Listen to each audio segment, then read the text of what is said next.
গ্রামের নাম বকুলপুর। এই বকুলপুর গ্রামে কদিন হলো আমি একটা পোস্ট অফিসের চাকরি পেয়েছি। কাজের চাপ নেই বললেই চলে। সেদিন অফিসের কাজ শেষ করতে সন্ধে হয়ে গেল। তারপর আমি আমার কোয়ার্টারে ফিরছি। পথের মধ্যে দেখতে পেলাম একটা ভাঙাচোরা বাড়ি। বাড়িটা পুরনো হবে।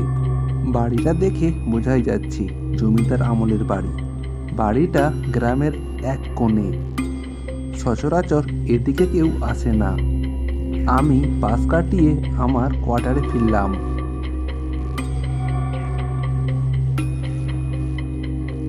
আমার কোয়ার্টারে রামু নামে একজন চাকর থাকে।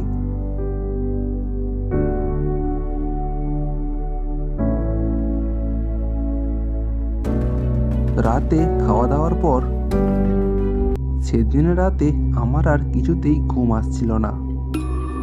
কেন জানি না, আমার মন সেই পোড়া বাড়িটার দিকেই ছিল। সকালে উঠে রামুকে বললাম, আচ্ছা রামু, অফিস থেকে ফেরার পথে গ্রামের শেষ কোণায় যে পোড়া বাড়িটা থাকে, তো ওটার ব্যাপারে তুমি কিছু জানো? বাবু, ওটা আমাদের গ্রামের এক জমিদারের বাড়ি ছিল। তা বাড়িটার এরকম অবস্থা কি করে হলো? আগে সে এক অনেক কথা। কি কথা বলো না শুনি। তাহলে শুনুন। আজ থেকে প্রায় 100 বছর আগেকার কথা। ওই বাড়িতে জমিদার নারায়ণবাবু আর তার মেয়ে বাস করত। জমিদার তার মেয়েকে খুবই ভালোবাসতেন। জমিদারের আর কেউ ছিল না।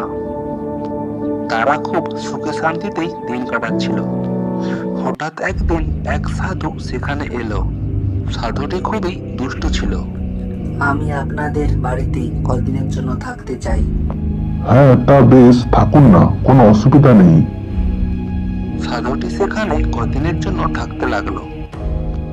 তার মাথায় এক দুষ্টু বুদ্ধি খেলে গেল। এই জমিদারের এক মেয়ে ছাড়া আর কেউ নেই। জমিদারের এত সম্পত্তি, তা আমায় হাতাতেই হবে। পরের দিন সকালে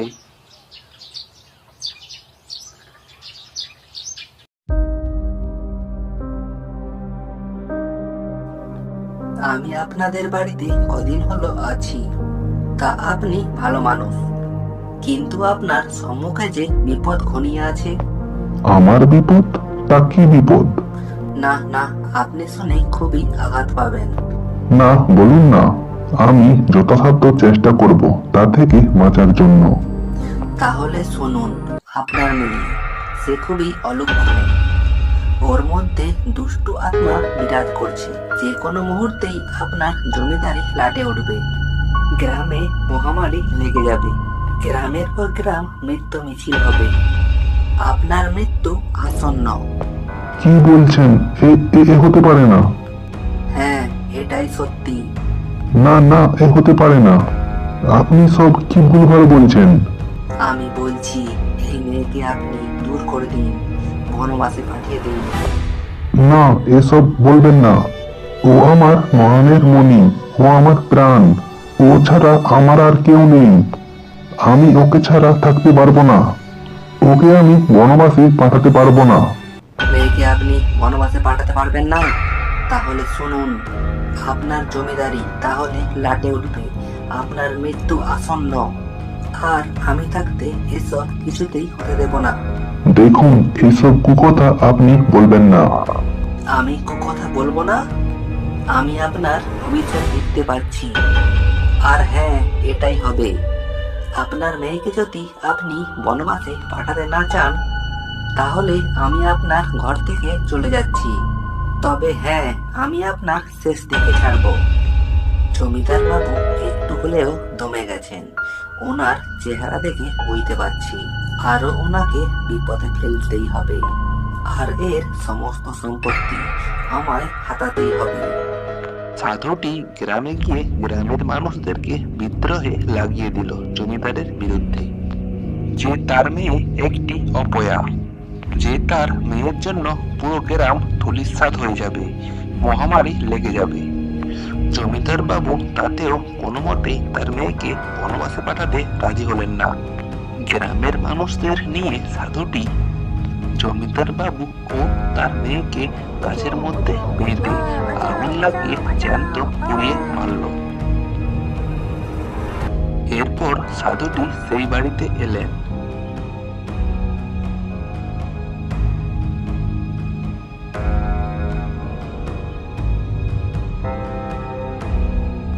এইবার জমিদারের যা খাজানা গুপ্তধন আছে তা সব আমার। আমাকে কেউ আটকাতে পারবে না বড়লোক হওয়া থেকে। আমাদেরকে তুই জ্যান্ত পুড়িয়ে মারলি বিনা কারণে, আর আমাদের গুপ্তধন তুই পাবি না। তোকে কোনো মতেই আমি ওই গুপ্তধন দেব না। আর হ্যাঁ, তুই এখান থেকে বেঁচে ফিরতে পারবি না। আমাদেরকে বিনা দোষে মারলি না, দেখ তবে। না না না, আমায় মেরো না, মেরো না। এরপর থেকে গ্রামের মানুষেরা বলে যে ওই বাড়িতে জমিদার আর তার মেয়ের অতৃপ্ত আত্মা ঘোরাঘুরি করে, আর ওই বাড়িতেই জমিদারের গুপ্তধন আছে। জমিদার আর তার মেয়ে তাদের গুপ্তধন আজও রক্ষা করছে, আর ওই বাড়িতে আজও পর্যন্ত কেউ ঢোকার সাহস পায়নি। আচ্ছা বেশ, শুনলাম তোমার কথা, কিন্তু ওই গুপ্তধন তো আমরাও পেতে পারি। না না, ভুলেও যাবেন না ডাক্তারবাবু ওখানে, তাহলে বেঁচে ফিরতে পারবেন না কিছুতেই। আরে চলো না, কিছু হবে না। তাছাড়া ভূত প্রেতকে নিয়ে আমি বিশ্বাস করি না। না না দাদা ভাই, যাবেন না। আরে চলোই না, কিছু হবে না বলছি তো। আরে আমরা যা গুপ্তধন পাবো তা আমরা দুজনে ভাগ করে নেব, 50-50। তুমিও ভাব আর আমিও ভাব। তাহলে চলুন। আজকে অফিস সেরে আসি, আজকে রাতে যাব, কেমন? একেবারে সবার আড়ালে, কেউ জানতেও পারবে না। হ্যাঁ তাই চলুন। অফিস থেকে ফিরে এলাম। রাত হতেই আমরা দুজনে চললাম সেই জমিদারের বাড়িতে গুপ্তধনের খোঁজে। না বাবু, ফিরে চলুন, আমার কিন্তু খুব ভয় করছে। আরে কিছু হবে না, আস্তে এসো আমার পিছন পিছন।